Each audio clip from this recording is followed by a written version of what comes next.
इसलिए क्या करना चाहिए?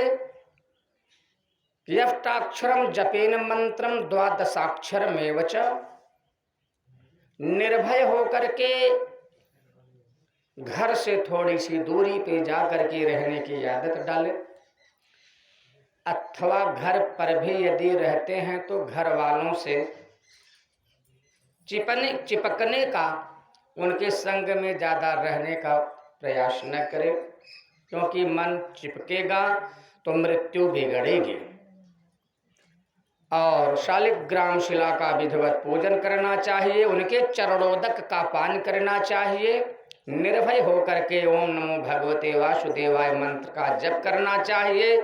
साथ ही साथ परिवार के अन्य लोगों को भी मत्स्यः कूर्मो वराहश्च नारसिंहश्च वामनः रामो रामश्च कृष्णश्च बुद्धः कल्की तथैव च एतानि 10 नामानि, इन्हीं 10 नामों को पढ़ करके उनकी ध्वनियों को कानों में सुनाना चाहिए।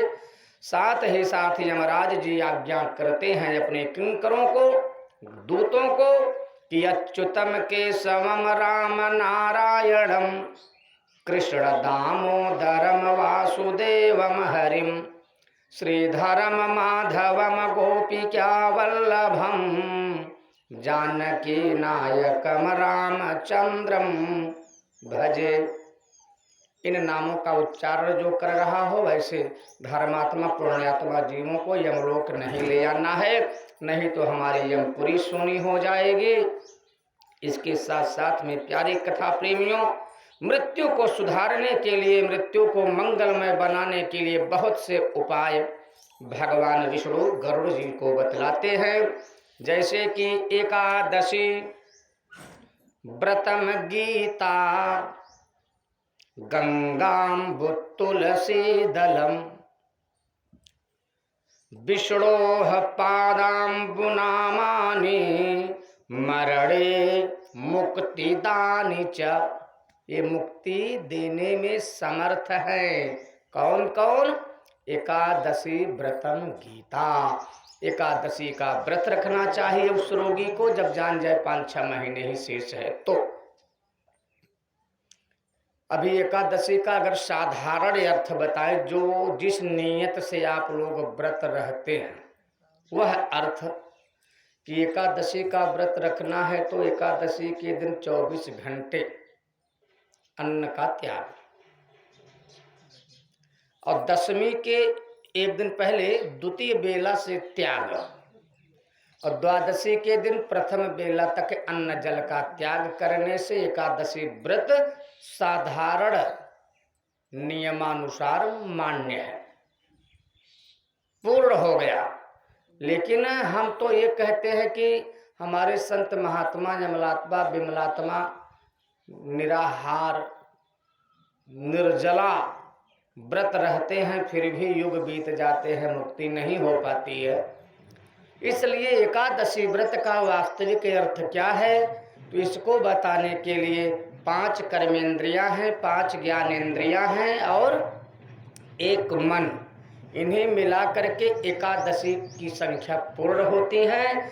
तो एकादश इंद्रियों से सिर्फ भगवान का गुणगान करना, कान से कथा श्रवण करना, जिह्वा से नाम संकीर्तन करना, मन से मनन करना, आंखों से उन्हीं झांकी का दर्शन करते रहना चाहिए।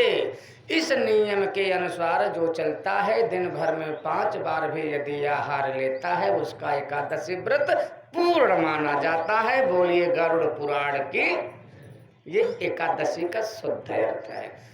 व्रत तो आप रह रहे, आहार नहीं ले रहे, लेकिन एकादश इंद्रियां आपकी अपने अपने एकादश विषयों में यदि फंसी है, भगवान की तरफ भूल के भी नहीं जाती हैं, तो वह व्रत पूर्ण नहीं माना जाता।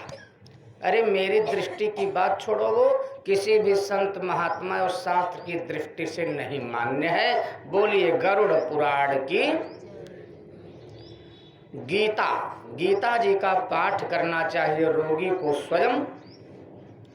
यदि पढ़ा न हो तो ब्राह्मण के द्वारा संकल्प ले करके भी गीता जी का पाठ वह श्रवण करे कान से। अन्यथा परिवार के कोई सदस्य यदि शिक्षित हैं, पढ़े लिखे हैं, तो गीता जी के श्लोकों की ध्वनियाँ पढ़ करके कानों में श्रवण कराएं, इससे मृत्यु सुधरेगी। गंगाम, गंगा जल और तुलसी दल, विष्णोह स्मरणम, विष्णु भगवान के नामों का स्मरण, ये सभी मृत्यु को सुधारने वाले हैं। प्यारे कथा प्रेमियों, मृत्यु के समय में यदि हमारा प्राण कंठगत आ चुका हो, कंठ तक आ गया हो प्राण, बस अब निकलने वाला है, उस समय में